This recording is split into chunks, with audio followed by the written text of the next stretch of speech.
Hi, and welcome to Travel Taught Me. And in this episode, I'm going to be walking you through the different accommodation options of staying in the Faroe Islands, and of course, a review of the hotel that I stayed in Torshavn.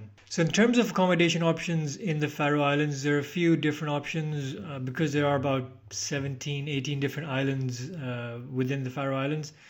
From the research that I did, most of the islands don't have proper hotel accommodations. They have one or two options, otherwise, they're mainly Airbnb or bed and breakfast type guest houses that you can stay in.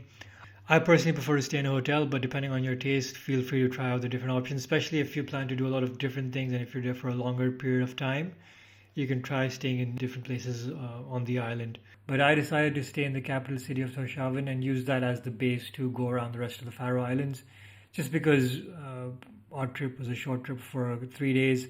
So just had to make sure that we're centrally located and could move around easily. And so it was a question of where in Torshavn to stay. I looked at a couple of options. I came across the Hilton Garden Inn, which was a good, I wouldn't say cost effective, it is still relatively expensive, but compared to the other options in the city, it was relatively cheaper. Although it wasn't right in the city center, it was about a 15-minute walk to central Torshavn. So in terms of the accommodation itself, starting off with the location, like I mentioned, it was a 15-minute walk to downtown or city center Torshavn, 5-minute drive if you've got a car.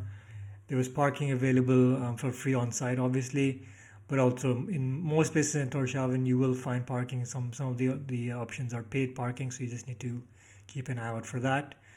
It's about a 35-minute drive from Vegar Airport.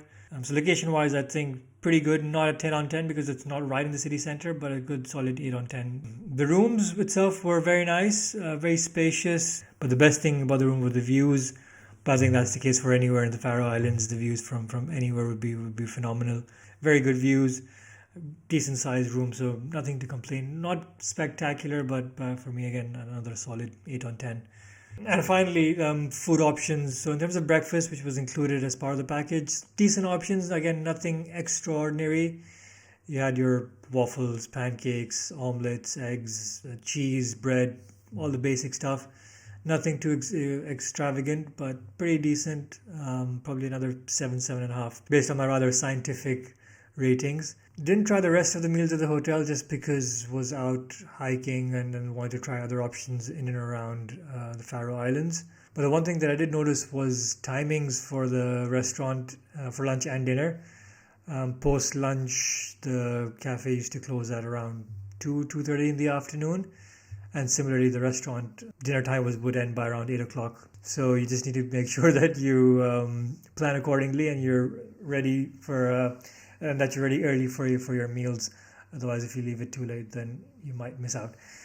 So overall, a solid 7.5, 8 in my book. So overall, very satisfied with the Hilton Garden Inn in the Faroe Islands.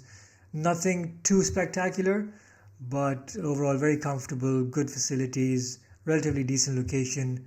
This is not a sponsored video. This is just my opinions and what I thought in my experiences. I had no real issues with anything. So I definitely recommend that, especially if you're planning to stay in Torshavn. And let me know in the comments if you have any better suggestions for accommodation in the Faroe Islands, or if you stayed at the Hilton, what did you think about it? Also, please remember to subscribe to the channel, and thank you for watching.